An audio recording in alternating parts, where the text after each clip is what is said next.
All right, week three of the NFL season already here. We're once again joined by Mike Payton from A to Z Sports. Mike, a super disappointing end to the homestand for the Lions on Sunday. A loss to the Buccaneers. Detroit now heads on the road for the first time this season to take on a Cardinals team that's looked pretty good through the first 2 weeks, dismantled the Rams this past Sunday. But first, let's take a look back at that Buccaneers game. I think the most glaring thing that fans came away from Sunday was the offense. You throw for 300 yards, but only come away with 16 points, 1 for 7 in the red zone, which is pretty concerning. What were your thoughts on the offensive performance Sunday, and how do they fix that now headed into week three? Yeah, I think if you take away the red zone type issues, there's some encouraging things there. The Lions are, they're moving the ball. They're able to get there between the 20s. They're able to get to the red zone. 11 trips there. It's not easy to do, especially against the Bucs, who have a pretty good defense. But then, yeah, when they got to the red zone, they certainly just could not get into the end zone. 1 for 7, you can't do that. They had some trouble against Los Angeles too. These are some things that they really need to buckle down on. Need to get a little bit more creative. I think part of the problem is, Ben Johnson, he's been in the Lions offensive coordinator. This is his third year of doing it. Everyone's seen this offense.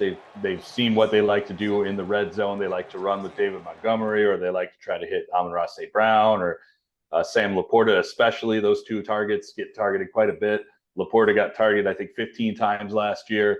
Amon-Ra 23 times. They ran the ball 50 times with David Montgomery. That was the most, or the fourth most in the NFL for running attempts in the red zone. So they need to try something new.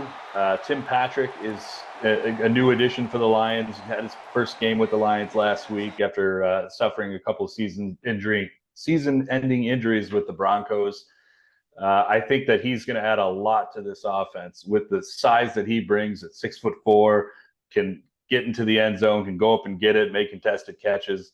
That's going to add an extra element to this. That's going to add an extra element to this red zone offense that they really need, that they have never had. So it's going to be interesting to see where that goes.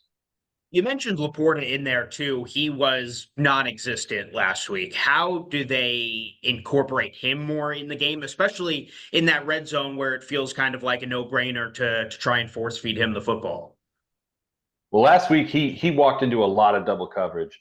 The Bucs had a plan, and that one of those plans was to stop him, and especially in the red zone, they made sure he was well covered. There were a couple times where he got open, but Jared Goff was really getting the ball out of there way too fast last week. Especially, they tried to force Jahmyr Gibbs to do something a lot. He tried to force it to Jameson Williams a little bit too much.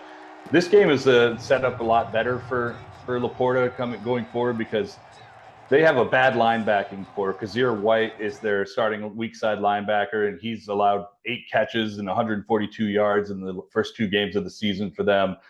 They've got a young middle linebacker situation there with 2 guys that are kind of starting for the first time. So there's some interesting elements that the Lions can attack here, and I think going over the top or over the middle with Sam Laporta is something they definitely have to do. Plus, you work Jahmyr Gibbs in over the middle, because this team allows a lot of yards after catch.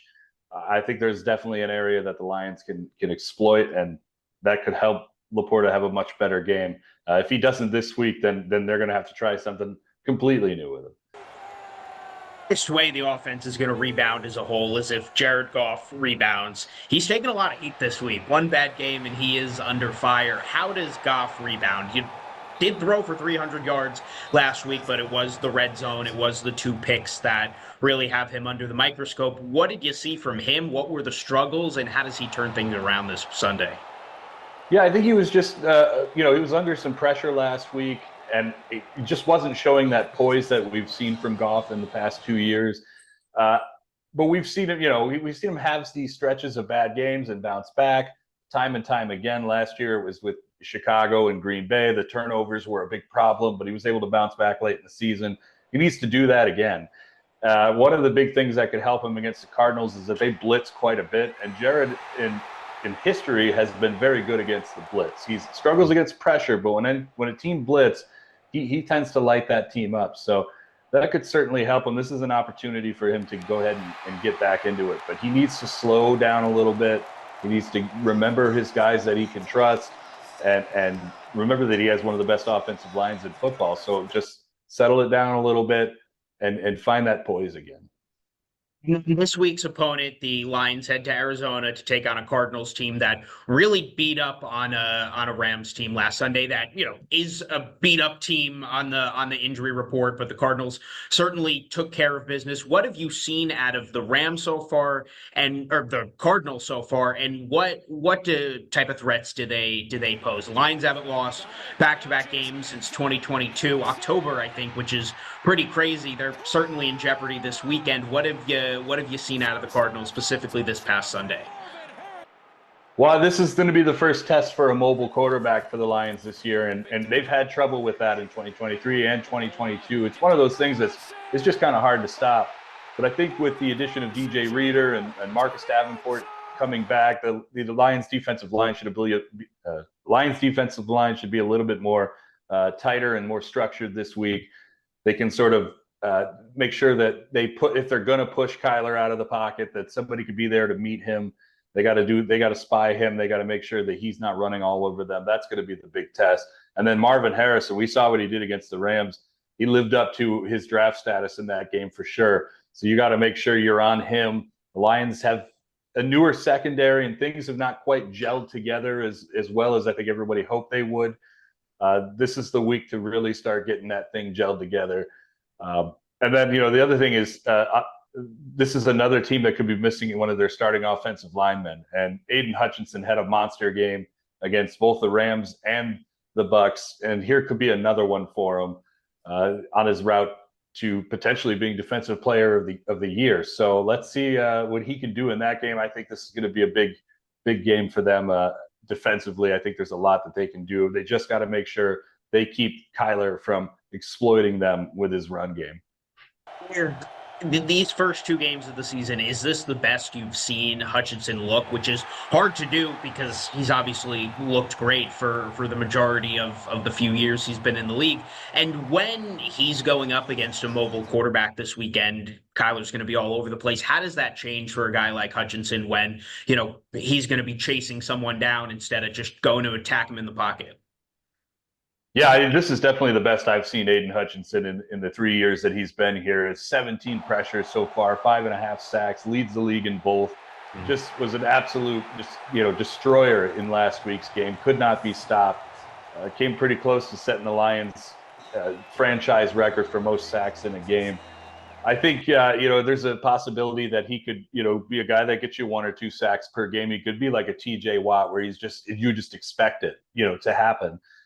With Kyler, obviously that's going to make things a little harder. This is a guy that's not going to be there in the pocket for you. He's going to get out and run. He's going to move around. You got to be able to prepare for what it is that he's going to do. If I were Aiden Hutchinson, I'd be watching the film all week, and I'm sure he is, obviously, but I'd be watching, where does Kyler like to run to? At what point does Kyler like to run when he spots the pressure? And I would be trying to exploit as much as I possibly could. Mobile quarterbacks are just so hard to stop. But when you can get them surrounded, when you can close that pocket and prevent them from running, that's what you want to do. And I think Aiden is one of the best guys that can do that. He can definitely get in there and get a stop. Will he have 5 sacks? I don't know if he'll do it this week, but I think he'll have a good week. And then for that inexperienced secondary that you mentioned a little bit ago, did you see an improvement from them from week 1 to week 2? Arnold, of course, had the pass interference call again. What did Aaron Glenn specifically think about his game this week, and how do they just keep taking a step forward when you're going up against a pretty good receiving core? Well, the encouraging thing is, the Lions went up against Mike Evans last week, and for the most part, they shut him down. He had 3 catches for like 43 yards. It wasn't a typical Mike Evans game that you're used to. Where they had problems was they couldn't stop Chris Godwin, and Baker Mayfield just kept throwing his way over and over and over again, and they just couldn't figure out how to get him to not catch the ball. And most of those were at Carlton Davis, who was the Lions just traded a 3rd-round pick for. Supposed to be the cornerback 1 of this team. I think he was better in week 1 than he was in week 2, but I think, going forward, I think you should see a little bit more improvement as this group begins to gel together. Terry and Arnold, there's good stuff there if he could just stay off of the penalties. He keeps having these over and over again with defensive pass interference, and then last week he had a face mask. Like you just gotta knock that stuff off. That's the bad stuff that rookies are going to get knocked for over and over again. But again, he's a rookie. This is going to be his third game in his NFL career. We shouldn't expect him to come out and be a shutdown corner. There's Sauce Gardner, but then there's like 100 people who are not Sauce Gardner. So you can't expect every guy to just show up and be a shutdown guy just like that immediately. So I think, guys, going forward, he's gonna look better. Just got to calm down on some of these penalties. When you're a team like the Lions, who is under the national microscope, and they will be the entire season, you're on Sunday Night Football week 1. You're getting pounded pretty good after losing week 2. Everybody is probably making a bigger deal of that game than it should be. Do you feel that this team is excited to get on the road and have a little bit of time away from home, maybe a good bonding experience that first road trip of the year, and just get out of town for a couple days? Yeah, I think so. Dan Campbell talked about that earlier on Friday, just that camaraderie of being out of town and your first away game of the year, and just how you come together as a unit in those moments. But with the Lions and their fans, it's kind of hard because their fans travel so well. I've had several fans reach out to me earlier Friday morning saying they're at the airport and there's a ton of Lions fans there. So it's going to be just like it was last year, where there's they just travel. They travel really well. But as Campbell said earlier today, you got to give them something to cheer for. Otherwise, they're not there. So. I think that it's something that they're probably looking forward to, at least getting the taste out of their mouth out of that after that game last week. It was a hard loss. It's a game that they should have won. They should have won going away. Really, they should have just been a dominant win for them with as many red zone trips as they had. But yeah, I think that's the big thing, is they're eager to get out there and shut down a team that everybody's kind of talking about right now, and they want to get back on track to where they were. But an interesting thing is that the Lions are just one of those teams that sometimes they need to get smacked in the mouth a little bit, and they do, and then they rebound from that. Anytime that the Lions have gone on a good run, it's usually after a game that they lost.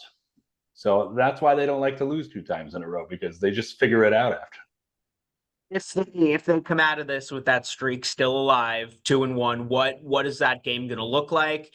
And what is your week 3 prediction? How do you think this one goes down out in Arizona?